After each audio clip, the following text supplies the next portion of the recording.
अस्सलाम वालेकुम, मैं हूं शाहजेब खानजादा। ऑपोजिशन ने एक बार फिर से हुकूमत पर दबाव बढ़ाना शुरू कर दिया है। नून लीग ने इलेक्शन कमीशन की स्क्रूटनी कमेटी की रिपोर्ट सामने आने के बाद वज़ीर आज़म इमरान खान से मुस्ताफ़ी होने का मुतालबा कर दिया है। साथ ही कहा है कि इमरान खान के साथ भी वही सलूक किया जाए जो साबिक वज़ीर आज़म नवाज शरीफ के साथ किया गया। जबकि पीपल्स पार्टी ने 27 फरवरी को कराची से इस्लामाबाद लॉन्ग मार्च का ऐलान कर दिया है। पीडीएम पहले ही 23 मार्च को लॉन्ग मार्च का ऐलान कर चुकी है, मगर पीडीएम के लॉन्ग मार्च से पहले ही पीपल्स पार्टी ने लॉन्ग मार्च का ऐलान कर दिया है। आज पीपल्स पार्टी की कोर कमेटी की मीटिंग हुई, जिसके बाद मीडिया से बात करते हुए बिलावल भुट्टो जरदारी ने लॉन्ग मार्च का ऐलान कर दिया। जिस दिन पे ये मिनी बजट जिसको हमने रद्द किया है, इसका हमें सस्पिशन है कि इसको ज़बरदस्ती पास करवाने के इरादे हैं। उस दिन पे जब मिनी बजट पे वोटिंग होगा, पाकिस्तान पीपल्स पार्टी का पार्लियामान हाउस के सामने हड़ताल होगा। पाकिस्तान पीपल्स पार्टी अपनी मार्च जो है इस हुकूमत के ख़िलाफ़ कराची से लेके इस्लामाबाद तक इंशाअल्लाह ताला 27 फरवरी को मज़ार कायद से शुरू होगा और हम इस्लामाबाद हर सूरत में, हर हालत में पहुंचेंगे। बहुत अच्छा है कि हम सब इस हुकूमत के ख़िलाफ़ निकले। पीडीएम ने हमसे मुशावरत नहीं की। पीडीएम ने अपना मार्च का ऐलान करने से पहले पाकिस्तान पीपल्स पार्टी को इंगेज नहीं किया। ये इनका हक़ है कि वो अपना एहतजाज प्लान करे, वो अपना मार्च प्लान करे और अपना डेट सेट करे और अपना तरीका अपनाए। इसके अलावा नून लीग का भी आज मुशावरती इजलास हुआ, जिसके बाद मीडिया से बात करते हुए नून लीग के नायब सदर मरियम नवाज ने वज़ीर आज़म इमरान खान से मुस्ताफ़ी होने का मुतालबा कर दिया।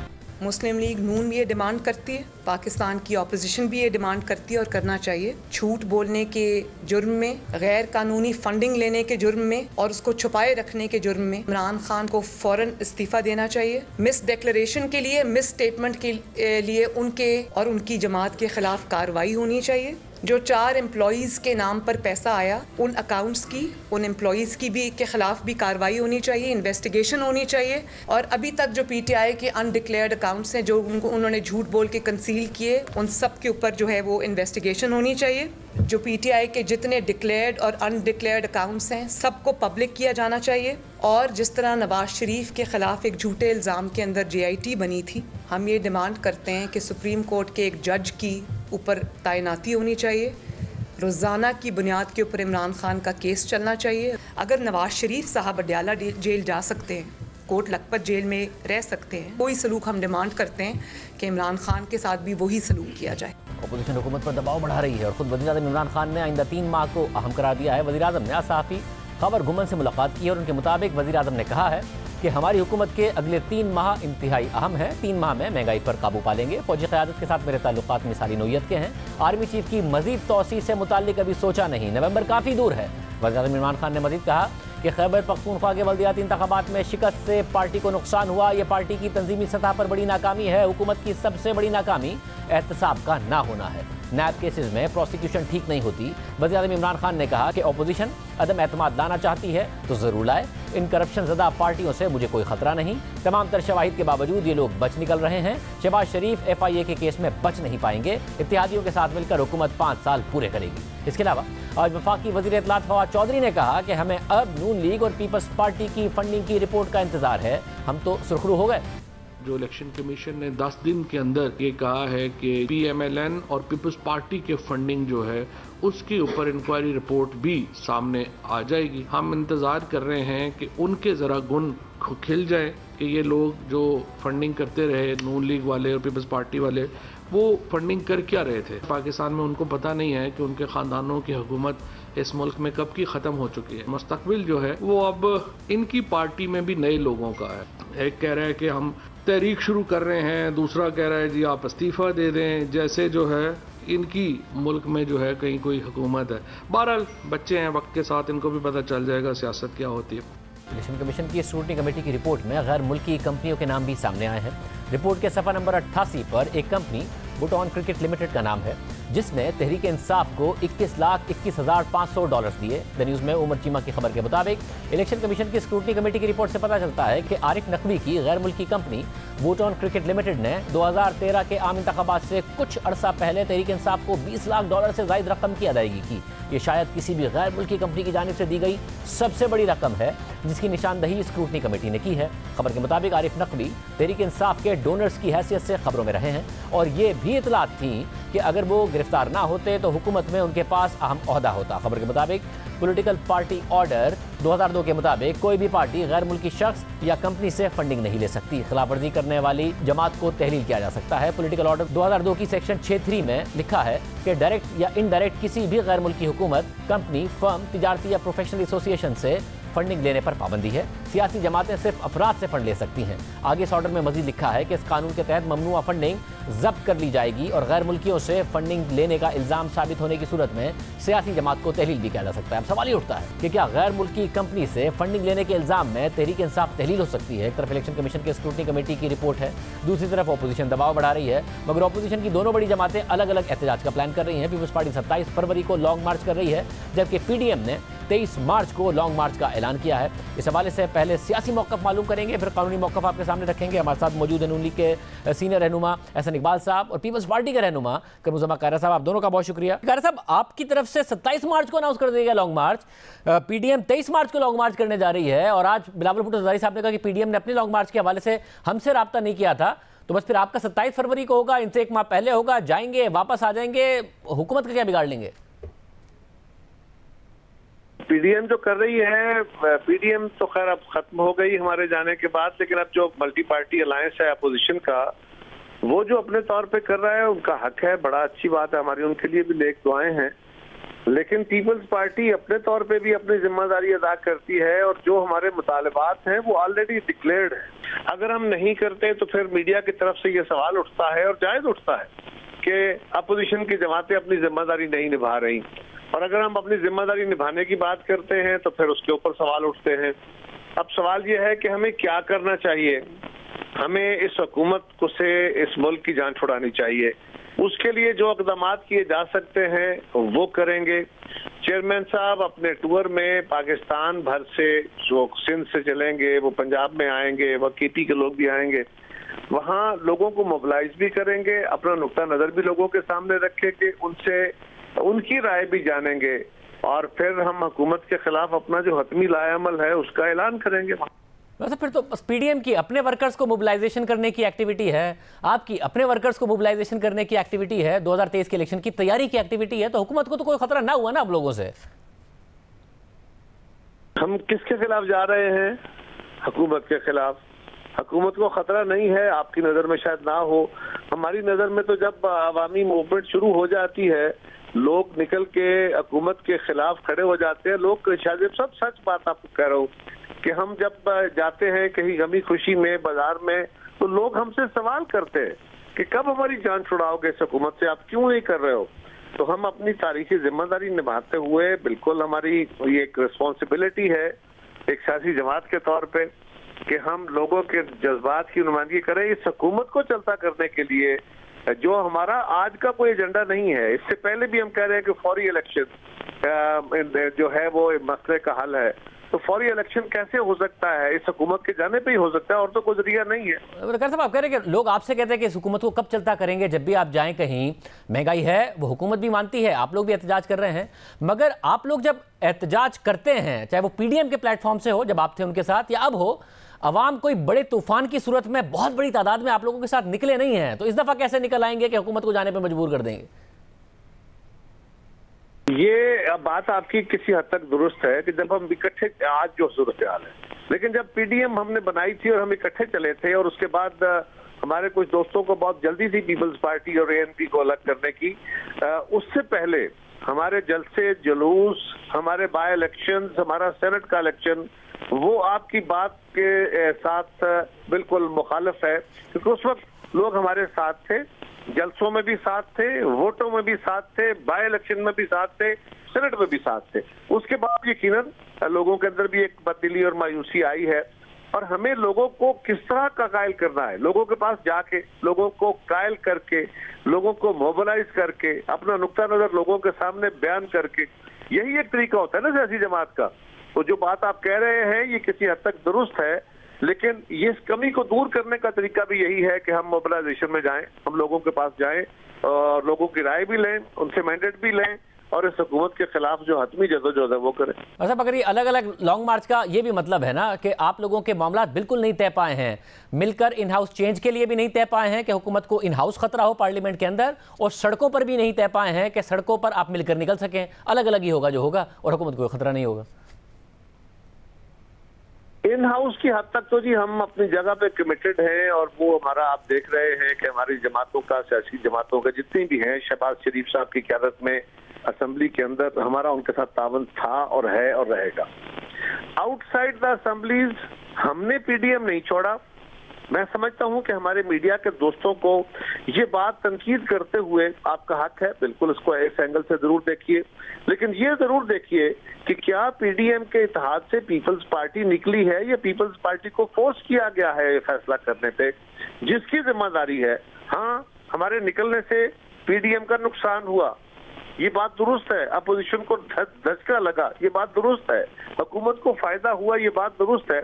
लेकिन किसने पहुंचाया है ये फैसला भी बहरहाल हमारे दोस्तों को करने की जरूरत है। पीपल्स पार्टी अपनी तारीखी जिम्मेदारी कल भी निभाती थी, आज भी निभाएगी, आइंदा भी निभाएगी, और हम अपने आईन और कानून के अंदर रहते हुए जो रास्ते हैं वो सारे अडॉप्ट करने की पहले भी सही करते थे, आज भी करेंगे। ऐसा इकबाल साहब, आपका लॉन्ग मार्च 23 मार्च को, उसके बारे में भी खबरें आ रही हैं कि आप वो तारीख भी बदलने की सोच रहे हैं, क्योंकि मार्च में तो खैबर पख्तूनख्वा में बलदियाती इंतखाबात आ रहे हैं, तो अप्रैल में रमज़ान आ जाएगा, मई में गर्मी आ जाएंगी, तो आपके लॉन्ग मार्च को ना ही समझें, पीपल्स पार्टी का मार्च होगा और हुकूमत को कोई खतरा ना ही समझें? नहीं, ऐसी बात नहीं है। इसके बारे में जो पीडीएम की लीडरशिप है वो फैसला करेगी, लेकिन मैं समझता हूं कि अगर पीपल्स पार्टी ये मार्च कर रही है, मोर द मैरियर।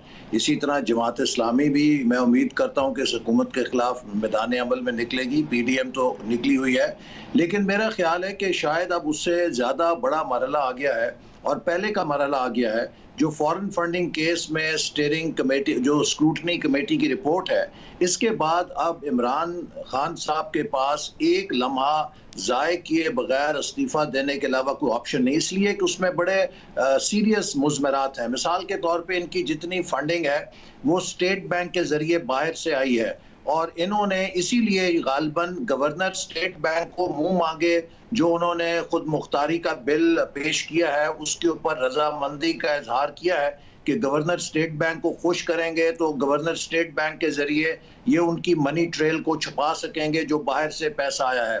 तो मैं समझता हूं कि अब इमरान साहब तो कहा करते थे, ऐसे इकबाल साहब ये बहुत दूर की कॉन्स्पिरेसी थियरी आप लेकर आए हैं। स्टेट बैंक ने ही तो स्क्रूटनी कमेटी को सारी डिटेल्स दी हैं, जिससे उन्हें अंदाजा हुआ है कि 4 डिक्लेयर किए थे, टोटल 18 अकाउंट थे, 14 अकाउंट डिक्लेयर नहीं किए थे, और क्या क्या तफसीलात थी। वो सारा का सारा मामला तो कोई तहरीक इंसाफ से थोड़ी मिला है। मतलब आप कभी आप कहते हैं IMF करा रहा है, तो IMF का क्या ताल्लुक है सारे के सारे मामले से कि IMF चाहता है स्टेट बैंक का गवर्नर रह जाए ताकि PTI का ये केस में फायदा हो जाए? शाहज़ेब आपको मैं फिर दोहराऊंगा कि स्टेट बैंक ये नहीं कह सकता था जो अकाउंट्स हैं उनको वो छुपा नहीं सकता था कि ये अकाउंट्स नहीं है। उन्होंने तो एक बैंक्स की पोजीशन दी, लेकिन असल मसला इसमें वो मनी ट्रेल है जो बाहर से मुल्क दुश्मन खातों से या अकाउंट से आई है, उसके अंदर असल इनकी हुकूमत की जान है, और ये चाहते हैं कि उस मनी ट्रेल को दबाया जाए, छुपाया जाए, और इसीलिए हम मुतालबा कर रहे हैं कि वजीर आजम को इस्तीफा देना चाहिए। ये असरअंदाज हो सकते हैं तहकीकात पे। देखिए, जब पनामा था, नवाज शरीफ साहब का नाम नहीं था, इमरान खान साहब मुतालबा करते थे कि अगर वजीर आजम इस्तीफा नहीं देगा तो वो तहकीकात पे असरअंदाज होगा।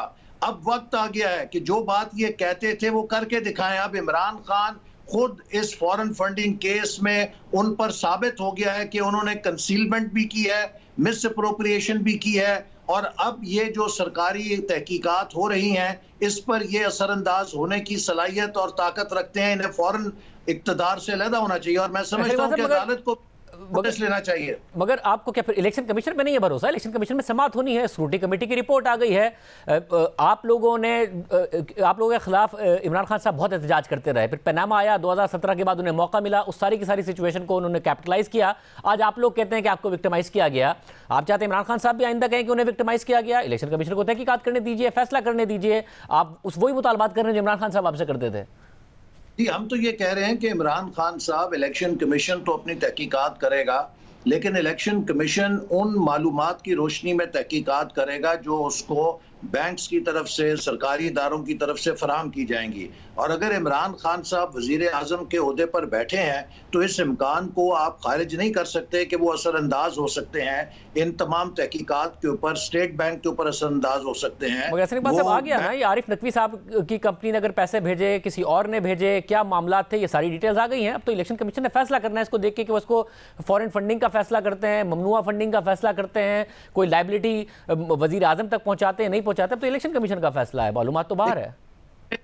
इस स्क्रूटनी कमेटी ने यह बात भी कही है कि बहुत सारे फॉरेन बैंक्स के अकाउंट्स हैं जिन तक इनकी रसाई नहीं है, लेकिन उन फॉरेन बैंक से जो भी रेमिटेंस पाकिस्तान में आई है वो स्टेट बैंक के जरिए रूट होती है। तो लिहाजा स्टेट बैंक के पास वो तमाम मालूमात हैं कि बैरून मुल्क के बैंकों से पाकिस्तान में कौन सी तरसीलात आई हैं। ये बहुत अहम हिस्सा है इस तहकीकात का, जो अगर इमरान खान साहब वजीर आजम के तौर पे बैठे रहते हैं तो उस पर असरअंदाज हो सकते हैं। लिहाजा अब उनके लिए वक्त आ गया है कि जो वो कहा करते थे उस पर अमल करके दिखाएं, इस्तीफा दें। अगर क्लियर होते हैं तो वापस कुर्सी के ऊपर आ जाए, वरना अब इस स्क्रूटनी कमेटी की रिपोर्ट के बाद उनके पास कोई अखलाकी, सियासी, कानूनी जवाब नहीं रह गया कि जब वो सर्टिफाई हो चुका है, कंसीलमेंट की है, गबन किया है, बैरून मुल्क मुकीम पाकिस्तानियों की जो डोनेशंस थी उसको मिस अप्रोप्रिएट किया है, अकाउंटिंग प्रैक्टिसेस को वायलेट किया है, कि अब वो इस ओहदे के ऊपर बैठे रहे। जब आप कहते हैं कि उनके पास जवाब नहीं रह गया, तो क्या इसका ये भी मतलब है कि आपके पास कोई मौका नहीं रह गया? आपको लगता है कि आप इन हाउस भी नहीं इस हुकूमत को गिरा सकते, सड़कों पर आकर भी इस हुकूमत को नहीं गिरा सकते, और चाहते हैं कि इस केस के जरिए भी दबाव बढ़ाया जाए, इस केस से ही फैसला लिया जाए और इस हुकूमत को घर भेजा जाए? देखिए, ये केस के जरिए भी हम एक कानूनी जंग तो लड़ेंगे इनके खिलाफ, लेकिन जो अवामी जंग है वो भी भरपूर होगी। और इंशाअल्लाह ताला जो पीडीएम ने इनके खिलाफ महंगाई मार्च और लॉन्ग मार्च का ऐलान किया है वो होगा, और बहुत पुरजोर तरीके से होगा। और मेरा ख्याल है कि उसके बाद फिर ये हुकूमत में इतनी सख्त नहीं रहेगी कि ये बरसरे इक़्तिदार रह सके। इस वक्त पाकिस्तान जिस हर तरफ से बहरानों का शिकार है, चाहे वो मुआशी बहरान है, सियासी बहरान है, सफारती बहरान है, उसका एक ही हल है कि फिलफौर नए आम इंतखाबात किए जाएं।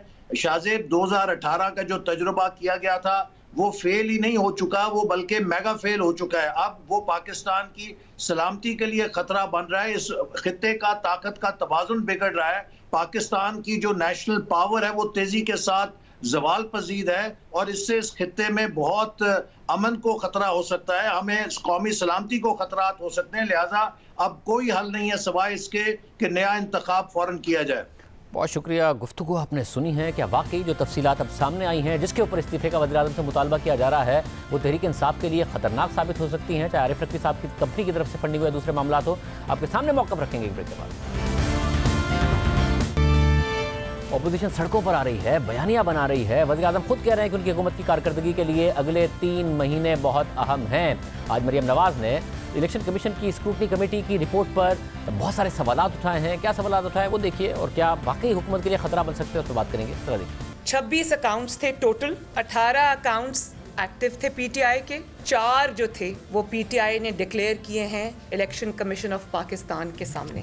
आपने तलाशी दी तो नहीं, ज़बरदस्ती आपकी तलाशी ली गई और आपका बाल बाल चोरी में, झूठ में, साजिश में डूबा हुआ निकला। 4 जो मुलाजमीन हैं जिनके नाम पर आपने गबन किया हुआ, धोखे से लिया हुआ पैसा, वो आपने अपने ज़ाती मुलाजमीन के अकाउंट्स में आपने मंगवाया, जिनका नाम है ताहिर इकबाल, मोहम्मद नुमान अफजल, मोहम्मद अरशद और मोहम्मद रफ़ीक। इमरान खान साहब प्रिंसिपल सिग्नेटरी हैं फॉरेन फंडिंग अकाउंट्स के। Being the chairman of the party, आपने फैब्रिकेटेड सर्टिफिकेट्स ईसीपी में जमा कराए। एक कंपनी है जिसका नाम है वूटॉन क्रिकेट क्लब, आपको $2.1 मिलियन टू बी प्रिसाइज। उस कंपनी के मालिक हैं इबराज ग्रुप वाले, जिनके ऊपर एक बैनुल-अक़वामी मुकदमा चल रहा है। जो मुल्क उनसे पूछगिछ कर रहा है, जब उनसे कहा गया कि आप अपने किसी कॉन्टैक्ट का नंबर दें, तो उन्होंने इमरान खान साहब का नंबर दिया। इतनी क्लोज दोस्ती है। कोई इनके डोनर हैं जिनका नाम है मुमताज़ अहमद साहब। $24,000 जो मुमताज़ अहमद साहब ने इनको दिया, उसको आपने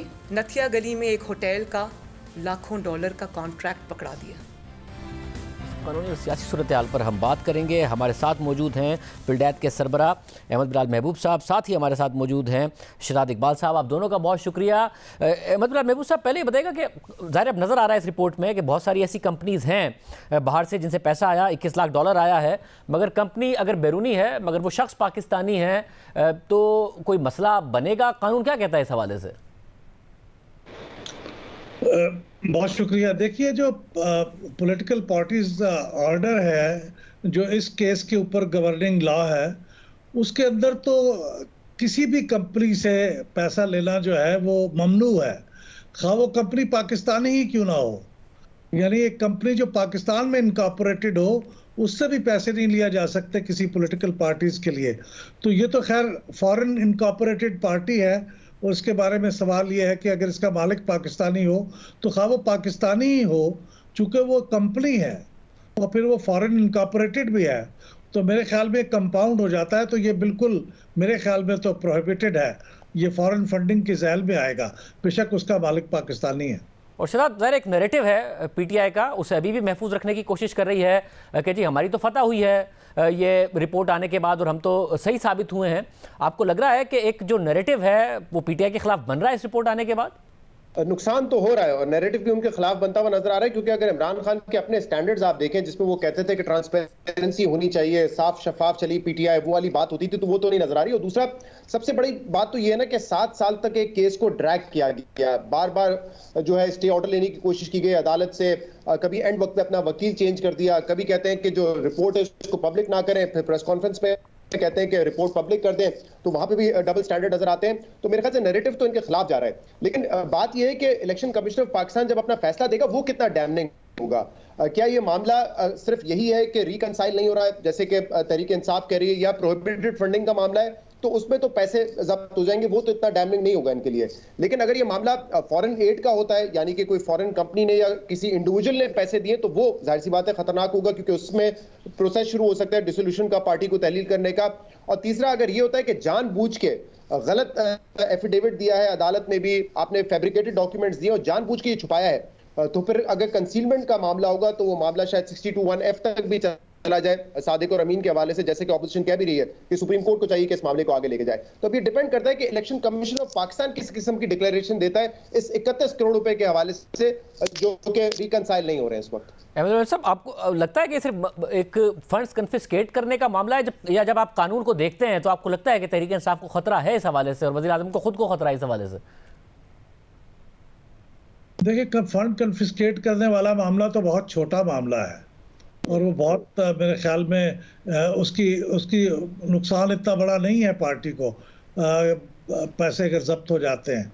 लेकिन उसकी जब्त होने के बाद जो सियासी फॉल आउट है वो असल में बहुत बड़ा नुकसान होगा, क्योंकि वो जो जब्त होने के बाद ये बात पाए सबूत को पहुंच जाएगी कि आपने खिलाफ वर्जी की थी कानून की, आपने फॉरेन फंडिंग एक्सेप्ट की थी और उसके नतीजे में अब आपके फंड जब्त हुए हैं। तो उसके नतीजे में जो आप जिस नैरेटिव की बात कर रहे हैं वो कहीं गुना ज़्यादा स्ट्रांग होकर सामने आएगा और वो डैमेज करेगा। लेकिन उसका जो दूसरा हिस्सा है वो ये है कि आप इसको एक फॉरेन एडेड पॉलिटिकल पार्टी की डेफिनेशन में शामिल हो जाएंगे। उसके लिए फिर एक रेफरेंस मूव हो सकता है और वो रेफरेंस के नतीजे में पार्टी भी डिसॉल्व हो सकती है। यानी ये बात कानून के अंदर बड़ी सिंपल लिखी हुई है, उसका थ्रेशोल्ड तो बहुत हाई नहीं है। एनी फॉरेन फंडिंग की बात हो रही है तो अगर 2 रुपए हैं, 10 रुपए हैं, यहाँ तो मिलियंस की बात हो रही है। तो इसलिए ये बात कानूनी तौर पे भी और सियासी तौर पे भी दोनों मेरे ख्याल में लिहाज से इंतहाई नुकसानदेह और रिस्की है। और ये बात सही है कि इसके बाद नतीजे में अगर रेफरेंस दाखिल होगा वो वक्त लगेगा उसको किसी कानूनी तौर पे नतीजे पे पहुंचने में, लेकिन इस दौरान में सियासी डैमेज जो है वो बड़ा हो चुका होगा। और शहजाद, ऑपोजिशन ने अब ज़ाहिर पीपल्स पार्टी ने 27 फरवरी का कह दिया, मार्च में पीडीएम जा रही है, आज इस्तीफे का मुतालबा भी कर दिया। आपको लगता है ये एक रिवायती धमकियां ही हैं और 2023 के इलेक्शन की तैयारी ऑपोजिशन की तरफ से हुकूमत को कोई खतरा पड़ सकता है इस दफा? देखिए, कहाँ तो एक पीडीएम यूनाइट होकर इस्तीफे देकर लॉन्ग मार्च करने जा रही थी और अब पीडीएम 23 मार्च को लॉन्ग मार्च कर रही है, पीपल्स पार्टी ने 27 को ऐलान कर दिया। तो मेरे ख्याल से उतना तो उसमें डैमेजिंग नहीं होगा हुकूमत के लिए, ये इतना खतरनाक नहीं होगा। और ऐसा लगता है जो हिकमत अमली बार बार सामने आती है या जो बयानात की हद तक सामने आती है ऑपोजिशन की, वो लगता है कि जो फाइनल पंच है वो अभी तक देने के मूड में नहीं है, या उसका रास्ता उनको नहीं मिल रहा, या वो समझते हैं उसके कामयाबी के इम्कानात बहुत कम है। जैसे मिसाल के तौर पे तहरीक इंसाफ ने ऑल आउट जाने की कोशिश की, जब इलेक्शन रिगिंग का मामला हुआ उसमें कामयाब नहीं हुए। पनामा के बाद फिर उन्होंने ऑल आउट जाने की कोशिश की और गए भी, उसमें फिर कोर्ट ने मामला उठा लिया, तो वो जो है केस नवाज शरीफ के खिलाफ निकल आया। अब ये आप बहस कर सकते हैं कि उसमें दूसरे अवामिल उनको सपोर्ट कर रहे थे उस वक्त तहरीक इंसाफ को, यहाँ पे शायद वो सपोर्ट उस किस्म की नहीं है, लेकिन उन्होंने एक इरादा बना लिया था कि अब हमने ऑल आउट जाना है। तो ये ऑपोजिशन वो फैसला नहीं कर पा रही है कि ऑल आउट हमने किस वक्त जाना है। आप देखें कि इस वक्त तो इस्तीफे की बात भी नहीं हो रही है, और दूसरा इस वक्त जो मामलात हैं वो किस पे डिपेंड कर रही है ऑपोजिशन, खासतौर पे नून लीग, वो इस पे डिपेंड कर रही है कि कोई ना कोई हमारे मामला सेटल हो जाएं, जिसमें जो केसेस हैं नवाज शरीफ के खिलाफ, वो बिलखुसूस मरियम नवाज के खिलाफ, वो अंडू हो जाए, इस किस्म की कोई हमें अश्योरिटी मिल जाए। या फिर वो ये समझते हैं कि इत्तेहादी जो है उनके सर के ऊपर से हाथ हट जाए और फिर वो हुकूमत से अलहदा हो जाए, और वो भी कहा नहीं जा सकता कि हाथ हट जाए तब भी अलहदा होंगे या नहीं होंगे, क्योंकि किस पार्टी को अच्छा लगता है कि वो 5 साल मुकम्मल ना करे। तो मेरे ख्याल से उनकी स्ट्रैटेजी इस वक्त कोई नहीं है, होप पे ज्यादा उम्मीद कर रहे हैं कि कोई ना कोई सेटलमेंट हो जाए या फिर इत्तेहादी जो है वो हुकूमत छोड़ के अलहदा हो जाए।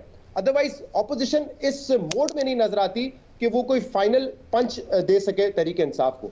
बहुत शुक्रिया, गुफ्तगू आपने सुनी। एक बहुत मुस्बत खबर आई है, उस पर तफसील से बात करेंगे एक ब्रेक के बाद। पाकिस्तान की तारीख में पहली बार एक खातून जज मुल्क की सबसे बड़ी अदालत में तैनात होने जा रही हैं। लाहौर हाई कोर्ट की जस्टिस आयशा मलिक की सुप्रीम कोर्ट में तैनाती का अहम तरीन मरहला आज कामयाबी से हल हो गया है। जुडिशल कमीशन ऑफ पाकिस्तान ने आज बाकायदा जस्टिस आयशा मलिक की सुप्रीम कोर्ट में तैनाती की सिफारिश कर दी है और अब हतमी मंजूरी के लिए ये मामला जजेस की तैनाती की पार्लिमानी कमेटी के पास चला गया है। आज होने वाले जुडिशल कमीशन के इजलास में 9 में से 5 अरकान ने जस्टिस आयशा मलिक की तैनाती की हिमायत की, जबकि मुखालफत में 4 वोट आए। चीफ जस्टिस गुलजार Ahmad, justice उमरता Bandial, justice retired Sarmad जलाल उस्मानी, वजीर कानून फरोग नसीम और अटॉर्नी जनरल खालिद जावेद खान ने जस्टिस आयशा मलिक की सुप्रीम कोर्ट में तैनाती की हिमायत की, जबकि जस्टिस काजी फाइज ईसा, जस्टिस सरदार तारिक मसूद, जस्टिस मकबूल बाकिर और बार के नुमाइंदे ने तैनाती की मुखालफत की। यूँ एक वोट की बढ़तरी से justice Ayesha Malik supreme court की पहली खातून जज बनने का एजाज़ हासिल करने जा रही हैं। सुप्रीम कोर्ट के लिए जस्टिस आयशा मलिक का नाम खुद चीफ जस्टिस गुलजार अहमद ने तजवीज़ किया था और गुज़िश्ता साल सितंबर में जुडिशल कमीशन का इजलास भी हुआ था, जहां जस्टिस आयशा मलिक को 4 वोट हिमायत में और 4 मुखालफत में मिले थे, जबकि बेंच के एक रुकन जस्टिस काजी फाइज ईसा वोटिंग के दिन मुल्क से बाहर थे। और यूँ जस्टिस आयशा मलिक की सुप्रीम कोर्ट में तैनाती का मामला मौखर हो गया था, मगर दिसंबर में सुप्रीम कोर्ट के 17 जजों में से एक सीट खाली होने की सूरत में चीफ जस्टिस गुलजार अहमद ने एक बार फिर जस्टिस आयशा मलिक का नाम तजवीज़ किया था। और इस बार यह मामला इससे दिलचस्प हो गया था क्योंकि 9 सितंबर को होने वाली वोटिंग के दौरान जस्टिस रिटायर्ड दोस्त मोहम्मद खान, जिन्होंने जस्टिस आयशा मलिक की मुखालफत में वोट दिया था, वो जुडिशल कमीशन से रिटायर हो गए थे और उनकी जगह जस्टिस रिटायर्ड सरमद जलाल उस्मानी जुडिशल कमीशन का हिस्सा बन गए थे,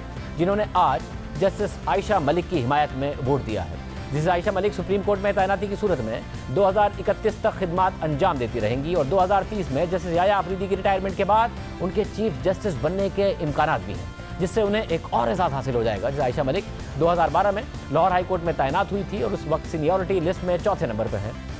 55 साल जैसे आयशा मलिक ने बतौर जज अपने करियर के दौरान कई मिसाली फैसले दिए हैं। ख़वातीन के हुकूक से मुतालिक उनके चंद फैसले इंतहाई अहम हैं, खासतौर पर ख़वातीन के रेप से मुतालिक 2 फिंगर टेस्ट केस के उनके फैसले को मुल्क की तारीख का एक लैंडमार्क जजमेंट करार दिया जाता है। जैसे आयशा मलिक लाहौर हाई कोर्ट में एक निडर और काबिल एहतराम जज के तौर पर जानी जाती हैं। जैसे Ayesha Malik international association of women जजेस की रुकन भी हैं। मुल्क की तारीख की इस अहम पेशरफ पर बात करने के लिए हमारे साथ मौजूद हैं लाहौर हाई कोर्ट की साबिक खातून जज जस्टिस रिटायर्ड नासरा जावेद इकबाल साहिबा। आप खुद लाहौर हाई कोर्ट की जज रही, हाई कोर्ट तक तो पाकिस्तान की तारीख में खवातीन पहुंची, बट बड़ी अनफॉर्चुनेटली आज तक कोई सुप्रीम कोर्ट की जज नहीं बनी थी। कितना बड़ा फैसला समझती हैं आप? मैं समझती हूँ कि ये बहुत देर से हुआ, लेकिन देर आए दुरुस्त आए, कम से कम एक खातून वहाँ पहुँच गई और ये सिंफी इंसाफ की तरफ हम बढ़ रहे हैं। सार्क के तमाम ममालिक में, बांग्लादेश में, हिंदुस्तान में, श्रीलंका में कब से औरतें सुप्रीम कोर्ट की जजेस हैं।